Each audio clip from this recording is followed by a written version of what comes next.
प्रेमानंद जी महाराज। आज महाराज जी को कौन नहीं जानता।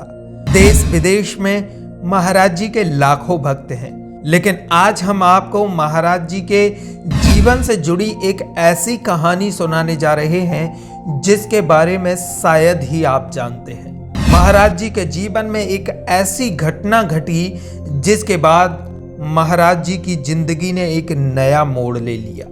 तो चलिए जानते हैं इस वीडियो में उस कहानी के बारे में।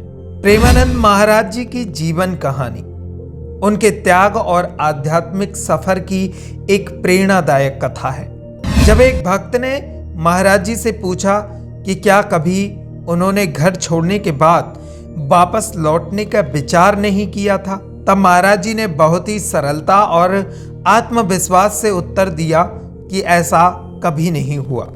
महाराज जी ने बताया कि जब जब उनके जीवन में समस्याएं आईं, भगवान ने किसी न किसी रूप में उन्हें मार्गदर्शन दे दिया। महाराज जी ने एक रोचक प्रसंग सुनाया था। जब वह करीब 17 या 18 साल के थे और बिठूर में गंगा किनारे बैठे थे, तब उस समय एक शराबी उन्हें मिला जिसने महाराज जी से बात शुरू की।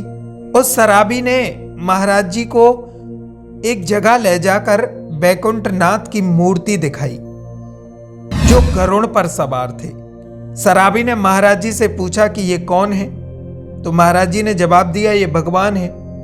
तो शराबी ने कहा ये पत्थर है, ऊपर भी पत्थर और नीचे भी पत्थर। शराबी ने आगे समझाया कि जिस पत्थर को तिल तिल छेनी से काटा गया और वह टूटा नहीं, तो वह भगवान बनकर पूजा जा रहा है, लेकिन जो पत्थर टूट गया वह जमीन पर बिछा हुआ है और तुम बाबाजी बने हो।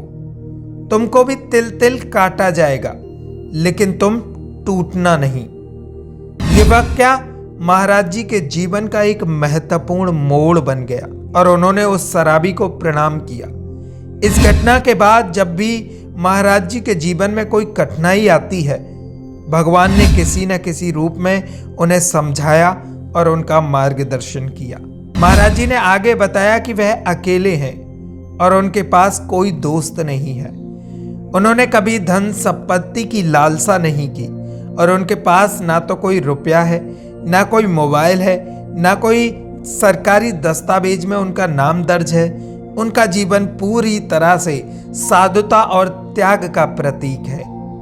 उनके पास कोई जमीन नहीं, कोई बैंक खाता नहीं और वे किसी भी भौतिक सुख की चाह भी नहीं रखते। जब महाराज जी पहली बार अपने घर से निकले थे, तब उनके मन में 3 प्रश्न आए थे। पहला सवाल मन में आया, भोजन यहाँ अम्मा बनाकर खिलाती है, घर छोड़ने के बाद भोजन कौन खिलाएगा। दूसरा प्रश्न जो आया वो था रहने की जगह, यहाँ घर में रहते हैं, वहां कहाँ रहूंगा। तीसरा प्रश्न था जीवन, पूरी जिंदगी कहाँ काटोगे। इन तीनों प्रश्नों का उत्तर महाराज जी को एक ही शब्द में मिला, श्री भगवान, श्री ठाकुर जी।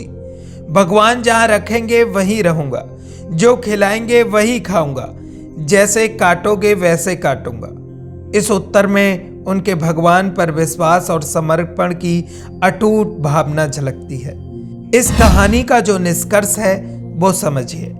प्रेमानंद जी महाराज की ये कहानी न केवल एक साधु के त्याग और भक्ति का उदाहरण है, बल्कि हमें भी ये सिखाती है कि भगवान पर विश्वास और समर्पण के बल पर जीवन की हर कठिनाई का सामना किया जा सकता है। उनका जीवन संदेश ये है कि जब हम भगवान की शरण में होते हैं तो हर समस्या का समाधान और मार्गदर्शन अपने आप मिल जाता है। आपको ये कहानी पसंद आई हो तो ज़्यादा से ज़्यादा शेयर करें और साथ ही हमें कमेंट करें, चैनल को सब्सक्राइब करें। जय जय श्री राधे।